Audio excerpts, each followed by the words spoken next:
नमस्ते सरस्वते देवे गौरवाणी प्रचारिणे निर्विशेष शून्यवादी पाश्चात्य देश तारिणे जय श्री कृष्ण चैतन्य प्रभु नित्यानंद श्री अद्वैत गदाधर शिवासादि गौर भक्त वृंद हरे कृष्णा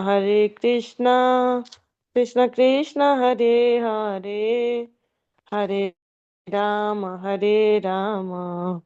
राम राम हरे हरे। हरे कृष्ण कृष्ण कृष्ण हरे हरे हरे राम राम राम हरे हरे। हरे कृष्णा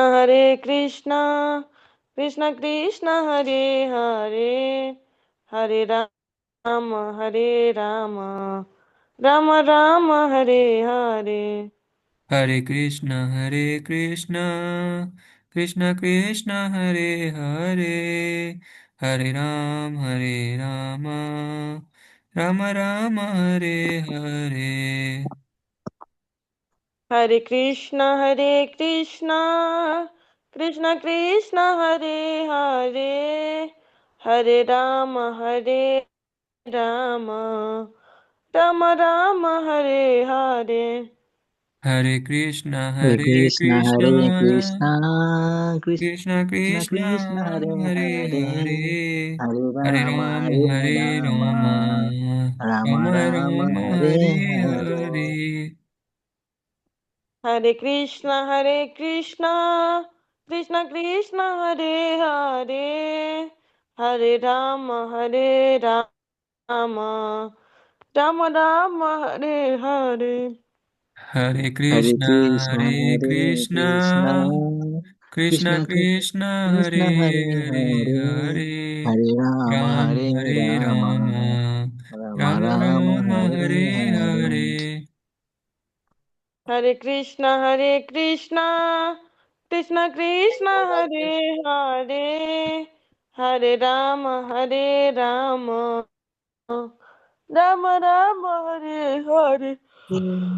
हरे हरे कृष्ण कृष्ण कृष्ण कृष्ण कृष्ण कृष्ण हरे हरे हरे हरे हरे हरे राम राम राम राम राम राम हरे हरे हरे। हरे। हरे कृष्णा कृष्ण कृष्ण हरे हरे हरे राम राम राम हरे हरे। हरे कृष्ण हरे कृष्ण कृष्ण कृष्ण कृष्ण कृष्ण हरे हरे हरे हरे हरे हरे राम राम राम राम राम राम हरे हरे हरे। हरे। हरे कृष्णा कृष्ण कृष्ण हरे हरे हरे राम राम राम हरे हरे। हरे कृष्ण हरे कृष्ण कृष्ण कृष्ण कृष्ण कृष्ण हरे हरे हरे हरे हरे राम राम राम राम हरे हरे। हरे हरे कृष्णा कृष्ण कृष्ण हरे हरे हरे राम राम राम हरे हरे। हरे कृष्ण कृष्ण कृष्ण कृष्ण कृष्ण कृष्ण हरे हरे हरे हरे हरे राम राम हरे हरे। हरे कृष्णा कृष्ण कृष्ण हरे हरे हरे राम राम राम हरे हरे। हरे हरे कृष्ण कृष्ण कृष्ण कृष्ण कृष्ण कृष्ण हरे कृष्ण हरे हरे हरे राम राम राम राम हरे हरे हरे। हरे हरे हरे कृष्णा कृष्ण कृष्ण हरे हरे हरे राम राम राम हरे हरे। हरे हरे कृष्ण हरे हरे कृष्ण कृष्ण कृष्ण कृष्ण कृष्ण कृष्ण हरे हरे हरे हरे हरे हरे हरे राम राम राम राम हरे हरे। हरे हरे हरे कृष्णा कृष्ण कृष्ण हरे हरे हरे राम राम राम हरे हरे। हरे हरे कृष्ण कृष्ण हरे कृष्ण कृष्ण कृष्ण कृष्ण कृष्ण हरे हरे हरे हरे हरे राम हरे हरे राम राम हरे राम राम राम राम राम हरे हरे हरे हरे। जय गौरानिताय जय गौरानिताय गौरानिताय जय गौरानिताय। जय गौर गौरानिताय जय गौरानिताय गौरानिताय जय गौरानिताय जय निमाय निताय जय निमाय निताय निमाय निताय जय निमाय निताय।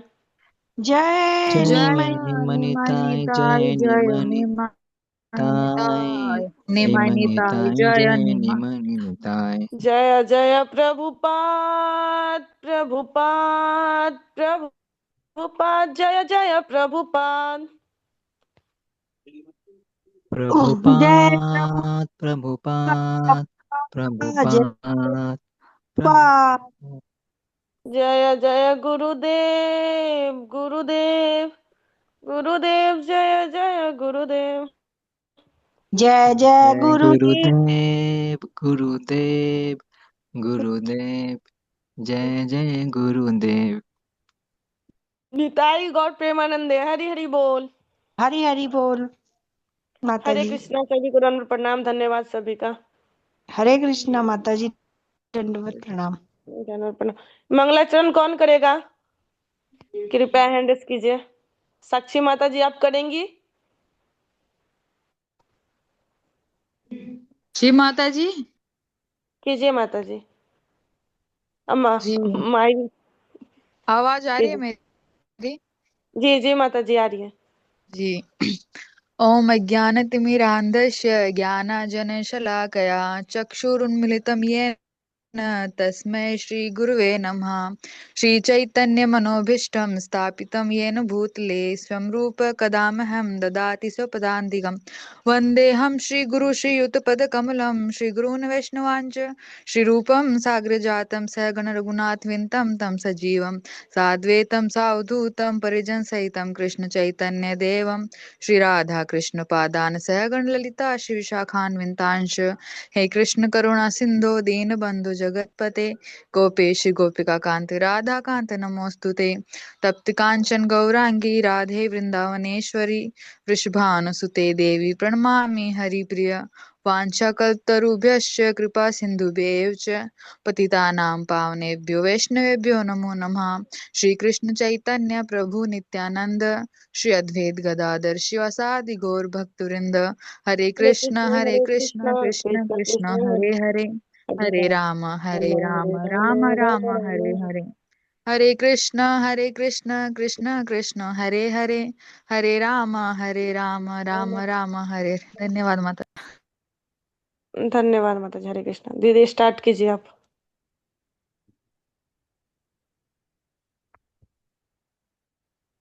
हरे कृष्णा। आप सभी को धन्यवाद प्रणाम। जय श्री प्रभुपाद। जय शिला प्रभुपाद जी। हरे कृष्णा दंड प्रणाम। हरे कृष्णा प्रणाम। माता जी दंडवत प्रणाम। जय श्री प्रभुपाद। आप सभी को धन्यवाद प्रणाम। जय श्री प्रभुपाद। 1 सेकंड में स्क्रीन शेयर कर।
हरे कृष्णा। बुक का नाम आप सभी को पता है, भक्ति रसामृत सिंधु। इसमें चैप्टर 1 था, जिसमें चैप्टर का नाम है शुद्ध भक्ति के लक्षण। अभी हमने इसके पहले का पेजेस का रीडिंग किया था, तो आगे का हम यहाँ से कंटिन्यू करते हैं। यहाँ पे प्रभुपाद जी कहते हैं कि आधुनिक भौतिक प्रगति की चकाचौंध से मोहित व्यक्ति मूर्खतावश सोचते हैं कि कृष्ण भावनामृत आंदोलन कम बुद्धिमान लोगों के लिए है। मेरे पास तो सुंदर आवास, परिवार तथा विलासी जीवन है। मैं अपनी भौतिक सुख सुविधाओं से अत्यधिक सुखी हूँ। ये लोग यह नहीं जान पाते हैं कि ये किसी भी क्षण अपनी इस भौतिक दशा से बाहर फेंके जा सकते हैं। जैसे कि यहाँ पे प्रभुपाद जी क्या बता रहे हैं कि जो भौतिकवादी लोग होते हैं, जो भौतिक जैसे कि मटेरियल इम्प्रूवमेंट से, जैसे कि घर हो गया, अच्छा खासा फैमिली हो गया, वो जो मूर्खतावश वो क्या सोचते हैं कि जो कृष्ण भावनामृत आंदोलन वाले जो लोग हैं ना, ये कम बुद्धिमान होते हैं। जो भक्त होते हैं क्या, ये इनके पास बुद्धि नहीं होता है, इनके पास या फिर कुछ ये सारी चीजें फैसिलिटीज नहीं होती है, तो इसीलिए इनके पास एक ऑप्शन बचता है कि चलो अब ये भक्ति कर ले, है ना। तो जो मटेरियल लोग होते हैं वो यही सोचते हैं कि जो भक्त होते हैं कृष्ण भावना अमृत आंदोलन वाले, ये लोग कम बुद्धि के होते हैं, इसीलिए ये अलग ही रहते हैं। क्योंकि वो क्या सोचते हैं कि मेरे पास सुंदर आवास है, सुंदर घर है, एक अच्छा फैमिली है, एक विलासी जीवन है, मतलब पूरा सब कुछ, सारे कंफर्टेबल, सब कुछ उनको, सारी फैसिलिटीज अवेलेबल है। तो वो फिर यही सोचते हैं कि मैं अपनी भौतिक सुख सुविधाओं से अत्यधिक सुखी हूँ। फिर उन्हें लगता है कि फिर हमें क्या ही जरूरत है भक्ति करने की, मेरे पास किस चीज की कमी है, सारी चीजें तो है ना। पर ये लोग यह नहीं जान पाते कि किसी भी क्षण अपनी इस भौतिक दशा से बाहर फेंके जा सकते हैं। जैसे कि प्रभुपाद जी बता रहे हैं कि वो ये नहीं समझते कि जो वो सोच रहे हैं ना कि मेरा घर है, मेरे पास इतने पैसे, प्रॉपर्टीज है, ये सारी चीजें है, कि वो किसी भी क्षण उस जो जो स्थिति पे है ना, वहां से वो बाहर फेंके जा सकते हैं। कैसे? जैसे कि देख लेते हैं हम कि बड़े बड़े बिजनेसमैन है, मान लो उनका करोड़ों का लॉस हो गया, तो फिर तो वहां से उनकी पूरी दिमाग की स्थिति भी डोल जाएगी और उस स्थिति से भी डाउन हो जाएंगे। या फिर किसी भी चीज का कोई मालिक, उसकी कंपनी में आग लग गई, तो ऐसे ऐसे मतलब ये भौतिक चीजें अस्थायी होती है ना, ये परमानेंट नहीं होता। तो जिस चीज पे वो इतना प्राउड फील करते हैं कि मेरे पास ये है, ऐसा है, वे वो सब है, तो मुझे क्या जरूरत है भक्ति करने की, बट वो ये चीज नहीं समझ पाते कि वो चीजें क्षणिक है, आज है कल नहीं है ना। वो थोड़ी टाइम में वो उस स्थिति से जो अभी इतना रिच फील कर रहे हैं, वहां से वो फेंके जा सकते हैं, रोड पे आ सकते हैं, जरा भी समय नहीं लगेगा। तो यहाँ पे वही प्रभुपद जी बता रहे हैं कि अज्ञानवश वे यह नहीं जानते कि असली जीवन शाश्वत होता है। वो नहीं, ये नहीं समझ पाते कि जो असली जीवन है ना, वो शाश्वत होता है। शाश्वत जीवन इस भौतिक जगत में पॉसिबल ही नहीं है। शाश्वत जीवन हमें कहाँ पे मिलता है? कृष्ण के पास मिलता है, गोलोक, वृंदावन धाम, वैकुंठ, वहां पे मिलता है। वहां पे जीवन शाश्वत है, वहां पे जन्म मृत्यु जरा व्याधि नहीं है। बट इस भौतिक जगत में तो है, यहाँ पे कोई भी जीवन शाश्वत नहीं है, अस्थायी है। तो वो प्रभुपाद जी बता रहे हैं कि वो ये नहीं समझ पाते, है ना, कि जीवन शाश्वत होता है। शरीर का क्षणिक सुख भोग जीवन लक्ष्य नहीं है, किंतु लोग गहन अज्ञान के कारण भौतिक सुख भोग की चकाचौंध भरी उन्नति से मोहित होते हैं। जैसे कि प्रभुपाद जी ने यहाँ पे प्रैक्टिकल बताया कि वो ये चीज नहीं समझ पाते कि यहाँ पे जीवन हमारा शाश्वत नहीं है। ये जो भौतिक शरीर का जो क्षणिक सुख है, जो कुछ समय के लिए है ना, हमेशा परमानेंट साथ नहीं रहने वाला है। क्या पता कि कल हमारी बॉडी ही साथ ना दे, तो हम उस चीज का भोग कैसे करेंगे, है ना। या फिर कुछ भी रीजन हो सकता है, फिर वो प्रॉपर्टी हमारे पास ना रहे। किंतु लोग गहन अज्ञान, मतलब जिनके पास मतलब कम अज्ञान नहीं, बहुत ज्यादा ही वो अज्ञान में डूबे हैं, उसके कारण वो भौतिक सुख भोग की चकाचौंध में, है ना, इतनी सारी मटेरियल ऑपलेंसेस, ये सब चीजें उनके पास अवेलेबल होती है कि इसमें फिर वो इतने खो जाते हैं कि उनको इस चीज का समझ भी नहीं आता कि मतलब मेरे जीवन का भी कुछ उद्देश्य है ना। वो अधिक मूर्ख बनता है। जैसे कि यहाँ पे भक्ति विनोद ठाकुर बता रहे हैं, भक्ति विनोद ठाकुर ने कहा है कि भौतिक ज्ञान की प्रगति से मनुष्य अधिक मूर्ख बनता है, क्योंकि वह अपनी चकाचौंध से उसके वास्तविक स्वरूप को भुला देता है।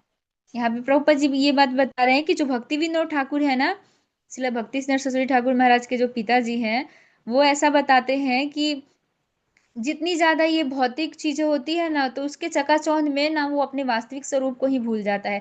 जैसे कि देख लो, अगर कोई बहुत अमीर है, जैसे यहाँ पे आगे प्रभुपाद जी ने बताया कि वो सोचता है कि मेरे पास सुंदर सब कुछ है, परिवार है, घर है, ऐश्वर्य है, तो फिर मुझे भक्ति करने की क्या जरूरत है। अगर वो सारी चीजें उसके पास नहीं होती एकदम, आप देखोगे ये प्रैक्टिकल चीज है, अगर जो बहुत रीच होते हैं या फिर उनको किसी चीज की जरूरत नहीं है, तो ज्यादातर नास्तिक उनके फैमिली में होते हैं। बट जो एकदम मिडिल क्लास से बिलोंग करते हैं, फिर जितने गरीब है, थोड़ा बहुत तो उनका श्रद्धा होता ही है ना, थोड़ा बहुत तो होता ही है। वो ये बात नहीं कहेंगे कि नहीं क्या जरूरत है, मेरे पास तो ये सब कुछ है। नहीं, वो एटलीस्ट प्रे तो करते हैं, भले अपने कर्मों से जैसे भी जिस अवस्था में है।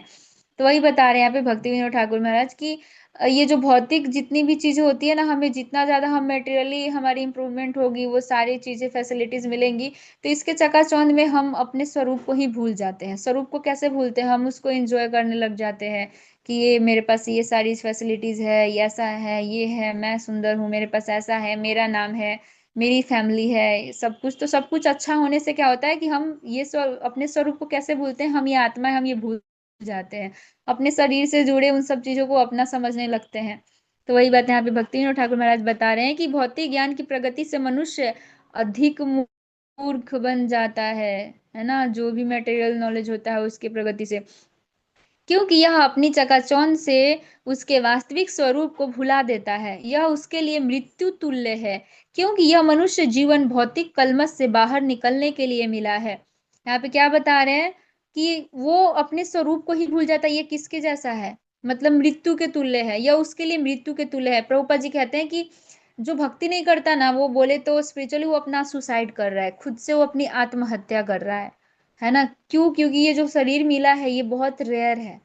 आज ही मैंने एक बुक में पढ़ी, आत्म साक्षात्कार के विज्ञान में, प्रभुपाद जी कहते हैं कि जैसे कि हजारों कर्मकांडी होते हैं, उस हजारों कर्मकांडी में से एक ज्ञानी होता है, और उस हजारों ज्ञानी में से एक बहुत दुर्लभ रेयर पर्सन होता है जो कृष्ण की शरण में आता है, और उस रेयर में से भी एक बहुत रेयर होता है जो कृष्ण को तत्व से समझता है।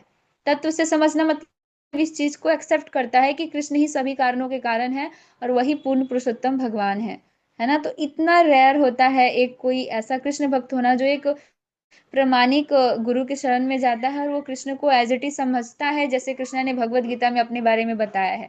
तो वहाँ पे प्रभुपाद जी यही बताते हैं कि कृष्णा को हम उनके बताए गए के अकॉर्डिंग ही समझ सकते हैं जो कृष्णा ने भगवत गीता में बताया। अगर हम अपनी कल्पना करें कि कृष्णा ऐसे होंगे, उनकी शक्तियां इतनी होगी, तो हम कृष्णा को नहीं समझ सकते, क्योंकि कृष्णा असीम है, और जो हमारे नॉलेज की जो शक्ति है ना, पावर है, वो सीमित है, लिमिटेड है। तो जैसे कि एक समुद्र का बूंद क्या ही उसको जज कर सकता है कि कितना होगा, ये कैसा होगा, नहीं कर सकता। तो उसी तरीके से कृष्णा एक समुद्र है और हम उस समुद्र के एक बूंद के समान है। तो हम तभी समझ पाएंगे जैसे कृष्णा ने बताया है भगवद गीता में अपने आप को। तो उसी तरीके से एक रेयर होता है जो तत्व से कृष्णा को समझता है। तो उसी प्रकार से यहाँ पे अगर कोई भक्ति नहीं करे तो अपने इस मनुष्य जीवन का खुद से ही सुसाइड, आत्महत्या, खुद का गला खुद घोट रहा है ना, स्पिरिचुअली खुद का गला घोट रहा है। मनुष्य जीवन इतना रेयर मिला है, प्लस भक्ति ये सब चीजें कर सकते हैं तो नहीं कर रहे हैं। तो उसी तरीके से यहाँ पे भक्ति विनोद ठाकुर महाराज बता रहे हैं कि उसके लिए मृत्यु तुल्य है, क्योंकि वह मनुष्य जीवन भौतिक कलमश से बाहर निकलने के लिए मिला है। ये जो भौतिक कलमश है, जन्म, मृत्यु, जरा, व्याधि, इस चीजों से हमें बाहर निकलने के लिए ये शरीर मिला है, ताकि हम अपने घर वापस जा सके। भौतिक ज्ञान की प्रगति के कारण लोग इस जगत में अधिकाधिक फंसते जाते हैं। उन्हें इस महाविनाश के ऊपर पाने की कोई आशा नहीं दिखती। जितने ज्यादा मटेरियल नॉलेज ये है, ऐसा है, वो है, तो वो डूबते जाते हैं उसके चकाचौंध में, इतने अंधे हो जाते हैं, उनको कुछ समझ में नहीं आता क्या कि मेरे जीवन का कुछ अलग उद्देश्य है, हम इससे बाहर भी निकल सकते हैं, है ना। उससे उबर पाने की कोई आशा नहीं दिखती कि पता नहीं वो करेंगे भक्ति नहीं करेंगे, क्या वो अपनी लाइफ में करेंगे नहीं करेंगे। तो ये बात उनके लिए बता रहे हैं कि जो भौतिक चीजों को ही, भौतिक नॉलेज को सब कुछ समझते हैं कि हाँ अहम, जो अपने आप को ही सब समझते हैं, तो वैसे लोग की कुछ ऐसा होप भी नहीं है कि वो इस चीज से कब बाहर निकलेंगे। वो खुद का गला खुद घोट रहे हैं, मतलब सुसाइड खुद का खुद करते हैं, जो जितनी ज्यादा मेटेरियल चीजों में फंसे रहते हैं। 1 मिनट, यहाँ पे आगे बताते हैं कि हरि भक्ति धोए में कहा गया है कि भक्त महान भगवत भक्त प्रहलाद महाराज ने नरसिंह देव से इस प्रकार प्रार्थना की, हे प्रभु, आपके चरण कमलों में मेरी यह बारंबार विनती है कि मेरे भक्ति दृढ़ से दृढ़तर हो। मेरी यही प्रार्थना है कि मेरा कृष्ण भावनामृत अधिक प्रबल और स्थायी हो। क्योंकि कृष्ण भावनामृत तथा भक्ति से प्राप्त होने वाला सुख इतना शक्तिशाली होता है कि इससे धर्म, अर्थ, काम तथा मोक्ष जैसी अन्य सारी सिद्धियां प्राप्त हो जाती है। यहाँ पे हरि भक्ति सुधोए जो ये एक है बुक, तो वहां पे मतलब ग्रंथ, तो वहां पे ये जो प्रहलाद महाराज की प्रेयर्स है नरसिम्हा भगवान को, तो वो यहाँ पे वर्णन आता है। तो वही प्रभुपाद जी यहाँ पे मेंशन कर रहे हैं कि प्रहलाद महाराज कैसे प्रे करते हैं कृष्णा से कि हे प्रभु, आपके चरण कमलों में मेरी यह बारंबार विनती है कि मेरी भक्ति दृढ़ से दृढ़तर हो। जैसे मेरा जो फेथ है, जो मेरा भक्ति है, वो दिन प्रतिदिन बढ़े, और वो मेरा फेथ मतलब एकदम स्ट्रांग हो आपके चरण कमलों में, है ना। मेरी यही प्रार्थना है कि मेरा कृष्ण भावनामृत अधिक प्रबल और स्थायी हो। स्थायी मतलब डोले नहीं किसी भी परिस्थिति में, कि जैसे कि अगर हमारी भक्ति क्या होती है, थोड़ी सी हेल्थ बिगड़ जाती है, थोड़ी कुछ प्रॉब्लम आती है तो आगे पीछे हो जाती है ना, सिचुएशन के अकॉर्डिंग चलती है। तो यहाँ पे प्रहलाद महाराज वही प्रे करे कि मेरी भक्ति डोले नहीं, स्थिर हो, है ना, स्थायी हो, क्योंकि कृष्ण भावनामृत तथा भक्ति से प्राप्त होने वाला सुख इतना शक्तिशाली है कि इससे धर्म, अर्थ, काम तथा मोक्ष, ये जो चार चीजों के लिए लोग इतना भागता है ना, मतलब वो धर्म का और अर्थ, काम तथा मोक्ष जैसी अन्य सारी सिद्धियां प्राप्त हो सकती है। कोई एक सिद्धि के लिए कितना प्रयास करता है, धर्म के लिए बहुत सारा नॉलेज लेगा, अर्थ, मटेरियल जिस चीजों के लिए, फिर जो भी है काम, इच्छाएं, और मोक्ष प्राप्ति के लिए भी योगी योग कितना कुछ तपस्या, सारी चीजें करते हैं। तो यहाँ पे वही बता रहे हैं प्रहलाद महाराज की, जो यदि कोई भक्ति करता है, ये कृष्ण भावनामृत में आता है, तो ये इतना शक्तिशाली है, ये जो सारे जो है ना, ये सब ऑटोमेटिक ये सारी सिद्धियां प्राप्त हो जाएंगी। इसके लिए हमें अलग से कुछ नहीं करना है, सिर्फ हमें कृष्ण भावना भावित होकर कृष्ण की भक्ति करनी है, अपना जो श्रद्धा है वो उनके चरण कमलों में स्थायी रखना है, तो फिर ये ऑटोमेटिक सारी सिद्धियां वो भक्ति में इंक्लूडेड है ना। उसके लिए अलग से कुछ प्रयास नहीं करना है, वो ऑटोमेटिक मिल जाती है। 1 मिनट में नेक्स्ट स्क्रीन शेयर करती हूँ।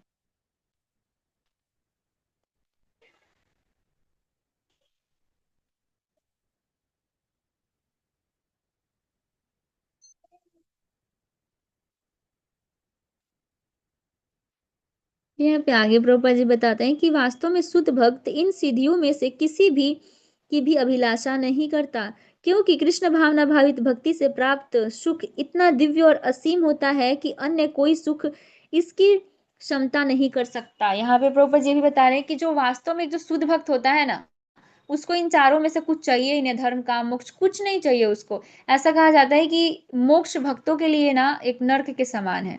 वो एक भक्त कभी ये इच्छा नहीं रखता कि मैं भगवान में विलीन हो जाए, फिर मुझे भगवान के जैसा स्वरूप मिल जाए, ऐसा वो इच्छा नहीं रखता है। एक भक्त सिर्फ यही इच्छा रखता है कि चाहे भले मैं नर्क में जाऊं, पर मुझे वहां पे कृष्ण की सेवा मिले। तो एक भक्त के लिए ये सब चीजें कोई मैटर नहीं करती। ये जो सिद्धियां है, उनको, एक भक्त को कोई सिद्धि नहीं चाहिए, उसको सिर्फ भगवान की सेवा चाहिए, है ना। प्राप्त सुख इतना दिव्य और असीम होता है कि अन्य कोई सुख इसकी क्षमता नहीं कर सकता। जैसे कि हम ध्रुव महाराज का एग्जाम्पल देखते हैं कि हाँ, वो अपनी सुनीति माता, जैसे कि वो भी वहां पे मतलब बोले कि क्रिटिसाइज जैसा हो रहा था, उनके पिता उनके भाई को जो था उसको मान रहे थे, इनको नहीं। कि उन्होंने फिर क्या कहा था कि तुमको, जो उनकी सौतेली माता थी, तो उन्होंने कहा था कि तुम जाओ अपने भगवान को बोलो, है ना, कि वो तुमको मेरे कोख से जन्म दे, तब तुम अपने पिता के गोद में बैठने के लायक बनोगे। तो वहां पे मतलब वो इतने ज्यादा अंदर से मतलब बोले कि बुरा लगा था उनको ये सब चीजें, कि हाँ मेरी भी माता को ये वैल्यू मिले, मुझे भी ये सारी चीजें मिले। तो वो वन में गए थे, तपस्या किए थे। जब भगवान के दर्शन के उसके पहले तो उनके अंदर यही डिजायर थी, मटेरियल डिजायर से ही वो भगवान की खोज में गए थे, उनकी पूजा वगैरह, उनका तपस्या ध्यान जो भी किए। तो तब वो भी प्रहलाद महाराज की तरह 5 ईयर ऐसे कुछ उनका एज था। जब विष्णु भगवान उनको दर्शन दिए, तो उनके दर्शन मात्र से ना उनकी सारी मटेरियल डिजायर खत्म हो गई थी, उनके अंदर कोई इच्छा ही नहीं बची थी। तो जब भगवान ने पूछा कि मांगो तुम्हें क्या चाहिए, तो बोले कि आपके दर्शन से ही मतलब मैं इतना सेटिस्फाई हो गया सब कुछ, का मुझे कुछ नहीं चाहिए, आप चाहिए। तो भगवान की सेवा में जो सुख है, जो एक भक्त फील करता है, शुद्ध भक्त की यहाँ पे बात हो रही है, हम उस लेवल पे नहीं पहुंचे, तो उसको और कुछ चाहिए भी नहीं होता है ना। जैसे कि ध्रुव महाराज भगवान के दर्शन किए, तो फिर उनके सारे डिजायर खत्म हो गए थे, पर फिर भी कृष्णा ने सब कुछ दिया, पर वो एक शुद्ध भक्त सुनते रहे थे। शिवाय नमस्ते भी बोलता है भावेश भी नहीं। मन माता जी, मैं म्यूट करती हूँ। तो एक शुद्ध भक्त को इन सब चीजों से कोई लेना देना नहीं रहता है, धर्म काम मोक्ष से। कहा गया है कि कृष्ण भावनामृत सुख को एक बूंद भी अन्य किसी कार्य से प्राप्त होने वाले सुख के सागर से बढ़कर है। अतएव जिस व्यक्ति ने थोड़ी सी भी शुद्ध भक्ति विकसित कर ली है, वह धर्म अर्थ काम तथा मोक्ष से प्राप्त होने वाले अन्य समस्त प्रकार के सुखों को आसानी से ठुकरा सकता है। यहाँ पे प्रभुपाद जी क्या बता रहे हैं कि यदि कोई भक्त थोड़ा सा भी, चलो ज्यादा नहीं, प्योर भक्त प्योर डिवोटी नहीं बना, थोड़ा सा भी यदि कृष्ण की शुद्ध भक्ति को अपने अंदर विकसित कर लिया है ना, तो ये जो धर्म अर्थ काम तथा मोक्ष से जो प्राप्त होने वाले अन्य समस्त प्रकार के जो सुख होते हैं ना, वो आसानी से ठुकरा देगा। एक भक्त इजीली बोलेगा मुझे कुछ नहीं चाहिए, ना मुझे धर्म काम मोक्ष, मुझे कुछ नहीं चाहिए, मुझे सिर्फ कृष्ण की सेवा चाहिए। और एक शुद्ध भक्त की यही क्वालिटी होती है और उसका यही डिजायर होता है। इवन वो ये भी नहीं सोचता कि मुझे भगवत प्राप्ति करनी है ना, वो उसकी कोई इच्छा नहीं होती, उसकी एक ही इच्छा होती है, मुझे कृष्ण की सेवा करनी है, चाहे मुझे कृष्ण जहां पे रखे, जैसी परिस्थिति में रखे, है ना। जैसे कि हमारी इच्छा होती है मुझे भगवत प्राप्ति करनी है, तो कहीं ना कहीं ये एक डिजायर भी मतलब अपने लिए ही है कि मुझे इस भौतिक जगत से शांति मिलेगी, वहां पे सुख मिलेगा। तो यहाँ पे भी हम अपने सुख के बारे में सोचते हैं, तो कहीं ना कहीं ये भी एक मतलब है भक्ति करने का। बट एक जो शुद्ध भक्त की क्वालिटी क्या होती है कि उसके पीछे ये भी रीजन नहीं होता है। जैसे चैतन्य महाप्रभु प्रे करते हैं तो वो अपने शिक्षाष्टकम में कि हाँ मुझे आप दर्शन दे या ना दे, या फिर आप मुझे मतलब अपने कभी दर्शन नहीं दे, या फिर अपने चरण कमलों से वो कर दे, फिर भी मैं हमेशा आपका सेवक रहूंगा, या फिर मैं आपकी सेवा करूंगा, ऐसे इस तरीके से। तो उसी तरीके से एक शुद्ध भक्त की एक क्वालिटी होती है, चाहे वो जिस भी परिस्थिति में हो, कुछ किसी में भी हो, कृष्णा से कभी ये प्रे नहीं करेगा कि मुझे ये मुक्ति चाहिए, मुझे मुक्ति दिला दो इस भौतिक जगत से। नहीं, वो यही इच्छा रखेगा कि मुझे कृष्ण की सेवा करनी है, चाहे जिस परिस्थिति में रहूं। तो एक भक्त को इन सब चीजों से कोई लेना देना भी नहीं रहता है। ये जो चार जो सिद्धि है जिसको प्राप्त करने के लिए लोग कितना प्रयास करता है, एक भक्त उसको इजिली ठुकरा देगा। क्यों ठुकरा देगा? क्योंकि उसने कृष्ण की सेवा का वो रस प्राप्त कर लिया है। तो एक शुद्ध भक्त की क्वालिटी की बात हो रही है यहाँ पे। हमारे अंदर तो इन चारों सिद्धि में से अभी शायद कोई एक मिल जाए तो कहने के लिए बोल दे कि ठुकरा देंगे, बट मिल जाए तो एक्सेप्ट भी कर लेंगे चुपके से। तो ऐसा स्थिति है। तो एक यहाँ पे शुद्ध भक्ति क्वालिटी प्रभुपाद जी ने बताई कि थोड़ा भी यदि कोई शुद्ध भक्त हो गया है ना, तो वो इजिली ठुकरा देगा कि मुझे कुछ नहीं चाहिए भाई, इन चारों सिद्धियों से अच्छा तो कृष्ण की सेवा ही है। फिर यहाँ पे आगे प्रभुपाद जी बताते हैं कि चैतन्य महाप्रभु का एक महान भक्त जिसका नाम खोला वेचा श्रीधर था, अत्यंत निर्धन था। उसका बहुत छोटा सा व्यापार था। वह केले के वृक्ष के पत्तों के दोने बनाकर बेचता था। उसकी आय लगभग शून्य थी, किंतु तो भी वह अपनी इस इच्छा आय का 50% गंगा की पूजा करने में व्यय करता था और शेष 50% से किसी तरह अपनी जीवन चलाता था। एक बार चैतन्य महाप्रभु अपने इस विश्वास पात्र भक्त खोला वेचा श्रीधर के समक्ष प्रकट हुए और उसके इच्छा अनुसार कोई भी ऐश्वर्य मांगने को कहा, किंतु श्रीधर ने कहा कि उसे कोई भौतिक ऐश्वर्य नहीं चाहिए, वह अपनी वर्तमान अवस्था में ही सुखी था और महाप्रभु चैतन्य के चरण कमलों में अविचल श्रद्धा एवं भक्ति की कामना करता था। शुद्ध भक्तों की स्थिति यही है। यहाँ पे प्रभुपाद जी ने चैतन्य चरितामृत से एक स्टोरी बताई शॉर्ट में कि वो जो था एक, है ना, खोला वेचा नाम का श्रीधर, वो केले के पत्तों का बनाता था, जैसे कि पत्तल वगैरह टाइप, आपके लैंग्वेज में क्या बोलते होंगे पता नहीं। और वो बेचता था। उसकी आय 0% थी, जो भी थी। मान लो अगर 10 रुपए कमाता था तो 50% गंगा मैया की सेवा में देता था और 50% से जैसे तैसे अपना घर चलाता था। तो एक दिन चैतन्य महाप्रभु उसके सामने खुश होकर प्रकट हुए और उसको बोले कि चलो मांगो, तुमको क्या चाहिए, है ना। तो उसने क्या बोला कि मुझे कुछ नहीं चाहिए, मुझे केवल आपके चरण कमलों में श्रद्धा चाहिए, भक्ति चाहिए। तो ये एक भक्त की क्वालिटी होती है। अगर हमारे सामने अभी कृष्णा प्रकट हो जाए और बोल दे कि तुमको क्या चाहिए, है ना, अभी हम बोलने के लिए बोल देंगे कि कृष्णा मुझे आप ही चाहिए, बट उस समय हमारे दिमाग में हजारों डिजायर आ जाएंगे, मुझे ये चाहिए, मुझे ये चाहिए, ऐसा चाहिए, वैसा चाहिए। भले वो स्पिरिचुअली का हो चीज, बट डिजायर तो आएंगे ना कहीं हमारे कंफर्ट जोन के लिए। तो हम ऐसा ही बोलेंगे कि जैसे कि अगर कोई ये भी बोल सकता है कि नहीं, हम तो बोलेंगे कि कृष्णा मुझे आप चाहिए। अगर कृष्णा ने ये ऑप्शन रख दिया कि नहीं, तुमको अभी तो मैं नहीं मिलूंगा, या तो तुम इस भौतिक जगत का कोई चीज मांग लो, या फिर इस भौतिक जगत में मेरी सेवा मांग लो, तो मैक्सिमम लोग मटेरियल चीजें मांगेंगे, अपनी अपनी फैसिलिटीज मांगेंगे, ये सब चीजें। तो लेकिन उनके समक्ष स्वयं चैतन्य महाप्रभु प्रकट होकर बोल रहे हैं कि तुमको क्या चाहिए, है ना, खोला वेचा श्रीधर क्या चाहिए तुमको। तो वो सामने से मना कर रहे हैं, मुझे कुछ नहीं चाहिए, मैं जैसा हूँ, जिस परिस्थिति में हूँ ठीक हूँ, मुझे बस आपके चरण कमलों में वो फेथ चाहिए। तो इस चीज से हमें सीखने को मिलता है कि एक जो भक्त होते हैं ना, वो परिस्थिति को, सिचुएशन को लेके कभी भी बहाने नहीं करते कि ऐसा है वैसा है ना। वो जैसे हैं उस स्थिति में वो भगवान की सेवा के लिए हमेशा तत्पर रहते हैं। तो यहाँ पे आगे प्रभुपा जी बताते हैं कि शुद्ध भक्तों की स्थिति यही है, यदि वे 24 घंटे भक्ति में लगे रह सके तो उन्हें और कुछ भी नहीं चाहिए, यहाँ तक कि मोक्ष या ब्रह्म के साथ तादात्म्य का सुख भी नहीं। अब यहाँ पे प्रभुपा जी ने एक और बहुत ही इंपॉर्टेंट बात बताई कि ये क्वालिटी किनकी है, जब 24 घंटे जो भक्ति में लग सके, है ना, जो प्रॉपर कृष्णा कॉन्शियसनेस में है, जिसने अपने कॉन्शियसनेस को प्रॉपर तरीके से बना लिया है कृष्ण भावना भावित, तो वो व्यक्ति ऐसा कर सकता है ना। उसको इवन मोक्ष भी नहीं चाहिए, जो कि मोक्ष के लिए दुनिया, मतलब जो लोग ज्ञानी है वो इतना मतलब करते हैं, दान पुण्य करते हैं, फिर जो भी करते हैं, योग करते हैं, क्या तपस्या करते हैं कि मोक्ष मिल जाए, इस भौतिक जगत से मुक्ति मिल जाए। पर जो एक भक्त होता है ना, तो उसको वो चाहिए और ना ही उसको ब्रह्म में तादात्म्य होना है, ना ही उसको ब्रह्म में विलीन होने की इच्छा रहती है, कुछ नहीं होती है। वो केवल और केवल भगवान की सेवा चाहता है, और भगवान की सेवा हमारी सिचुएशन से इसका कोई लेना देना नहीं है ना। यहाँ क्लियर, हमारी सिचुएशन कैसी भी हो, हम चाहे रोड में रहे, चाहे घर में महल में रहे, बट कोई फर्क नहीं पड़ता, हम हर जगह भगवान की सेवा कर सकते हैं, है ना। तो ये स्थिति पे डिपेंड नहीं करता कि हम भगवान की सेवा कहाँ पे कैसे करेंगे, हम किसी भी परिस्थिति में कर सकते हैं। तो ये बस वो मैटर करता है कि हमारी भक्ति अभी किस स्टेज पे है, हम किस लेवल पे अभी स्टैंड कर रहे हैं ना।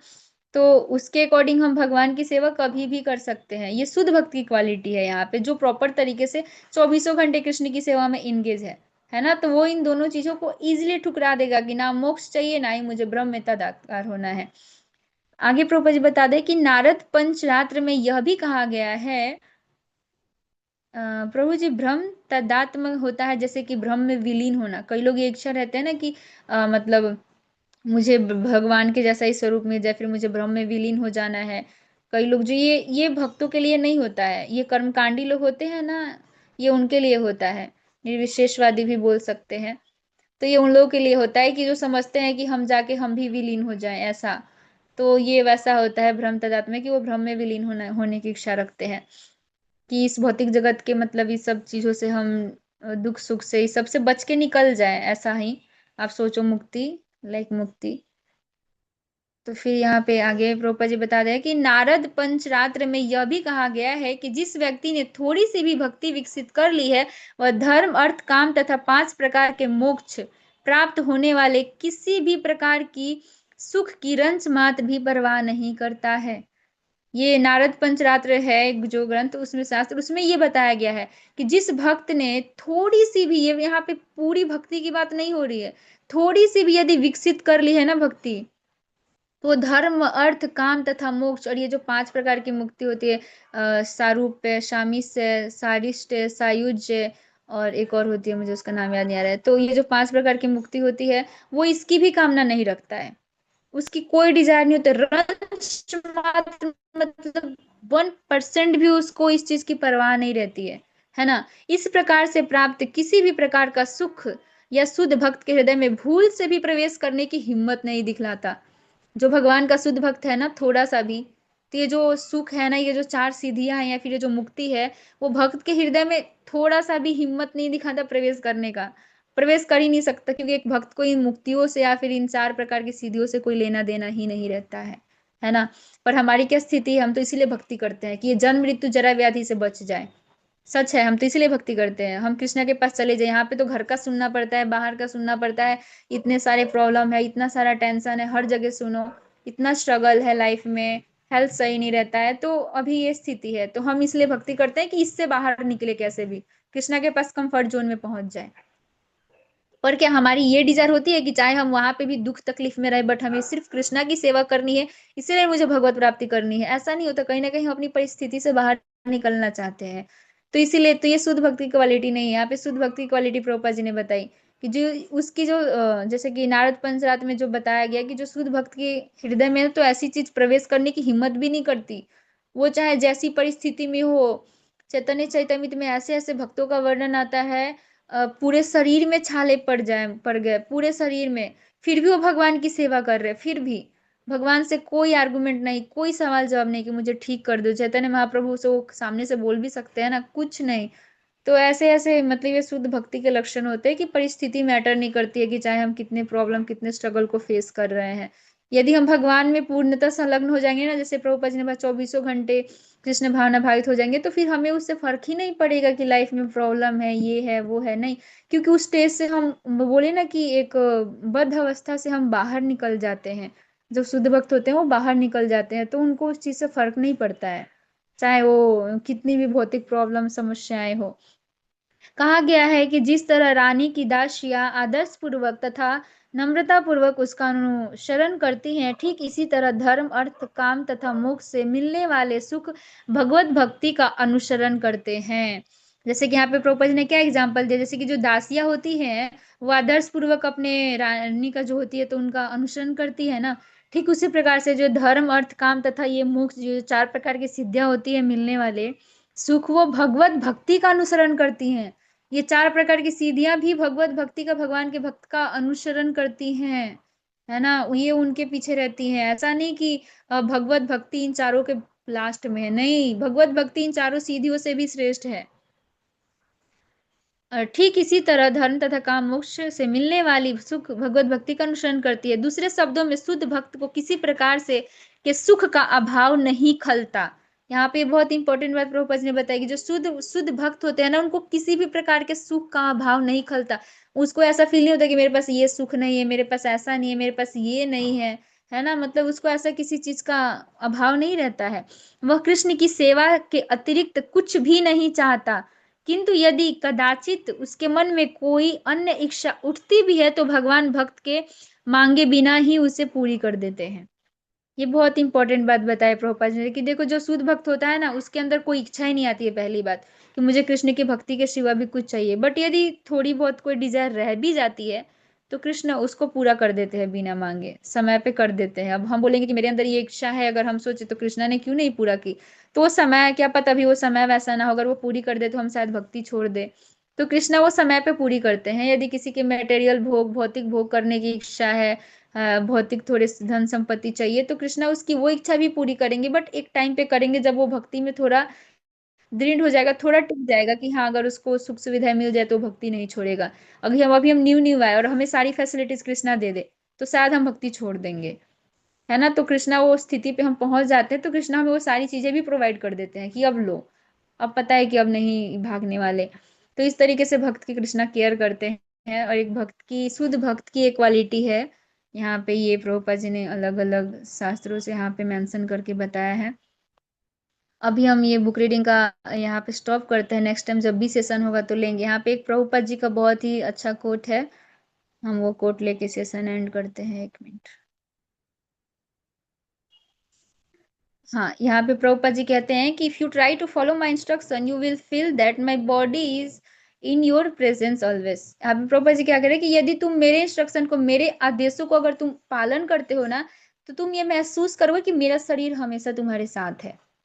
इसको हम कैसे प्रैक्टिकल रिलेट करें, जैसे कि प्रभुपाद जी का इंस्ट्रक्शन क्या है, सुबह से स्टार्ट होता है मंगला आरती करना, भागवतम श्रवण करना, फुल रूल्स रेगुलेशन जो है उसको प्रॉपर फॉलो करना, भगवत गीता पढ़ना सुनना, प्रभुपाद जी के बुक्स का अध्ययन करना, जो प्रभुपाद जी ने बहुत ज्यादा इस चीज पे बल देते हैं, और जो भी प्रभुपाद जी ने कहा है उस तरीके से डिवोटी एसोसिएशन, इन सारी चीजों को फॉलो करना। तो ये जो प्रभुपाद जी का इंस्ट्रक्शन है, यदि हम इसको प्रॉपर फॉलो करते हैं, 16 माला का जप करना, इसमें कोई कॉम्प्रोमाइज नहीं, एकदम ध्यान पूर्वक जप करना, जैसे प्रभुपाद जी ने बताया एक एक शब्द को सुनते सुनते। तो यदि हम प्रभुपाद जी के जो ये इंस्ट्रक्शन है इसको अगर हम फॉलो करते हैं तो हम ये महसूस करेंगे कि प्रभुपाद जी हमेशा हमारे साथ है। जैसे कि यहाँ पे प्रभुपाद जी ने कहा कि you will feel that my body is in your presence always. हमेशा प्रभुपाद जी हमारे साथ है, इस चीज को हम फील करेंगे। अगर हम फील नहीं कर पा रहे तो कहीं ना कहीं हम लापरवाह हैं, या तो हम प्रभुपाद जी की पुस्तकों का सेल्फ स्टडी नहीं कर रहे हैं, या फिर कहीं ना कहीं मतलब कुछ तो गड़बड़ हो रही है, नाम जप अच्छे से नहीं कर पा रहे हैं, या फिर 16 माला नहीं कर रहे हैं, या फिर भागवत गीता भागवतम कंटिन्यू नहीं हो पा रहा है। सुनना अच्छी बात है बट पढ़ना भी बहुत इंपॉर्टेंट है ना, सेल्फ स्टडी भी बहुत इंपॉर्टेंट है। प्रभुपाद जी कहते हैं कि ऐसा कोई प्रश्न नहीं है जिसका उत्तर तुमको मेरे बुक में नहीं मिलेगा। है ना। यदि एक बार में पढ़े तुमको नहीं समझ में आया, दोबारा पढ़ो, दोबारा नहीं समझ में आया, तीसरी बार पढ़ो, तीसरी बार भी समझ में नहीं आया, दैट्स मीन्स कि तुम ध्यान से मेरी बुक नहीं पढ़ रहे हो। अगर ध्यान से पढ़ोगे तो तुम्हारे ऐसा कोई प्रश्न नहीं है जो मैंने अपने पुस्तकों में जिसके उत्तर नहीं दिए। तो यदि कोई भी ऐसा डाउट कुछ होता है तो यदि हम प्रभुपाद जी का बुक खोल के पढ़ना शुरू कर देना, किसी भी पेज को, कहीं ना कहीं हमारा आंसर उसमें मिल जाएगा। ध्यान से पढ़ेंगे तो मिलेगा, है ना। तो ये प्रभुपाद जी कहते हैं, यदि हम प्रभुपाद जी को प्रेजेंस को फील करना चाहते हैं ना कि प्रभुपाद जी हमारे साथ है, तो हमें उनके इंस्ट्रक्शन को स्ट्रिक्टली फॉलो करना होगा, जैसे प्रभुपाद जी ने बताया है। ओके, अब हम यहाँ पे सेशन एंड करते हैं। श्री श्री निताई गौर सुंदर भगवान की जय। जय श्री राधा दामोदर की जय जय अनंत वैष्णव भक्त की जय। जय वैष्णव ठाकुर कृष्ण प्रभुपाद की जय। जय वैष्णव भक्तवृंद की जय। जय की जय। जय माही दीदी की जय। नहीं जय नहीं, और प्रेमानंद हरि। बहुत आप अच्छा सब था दीदी। हरि वेरी गुड प्रभुपाद से एंड कीजिए। जी जी, हरे कृष्ण।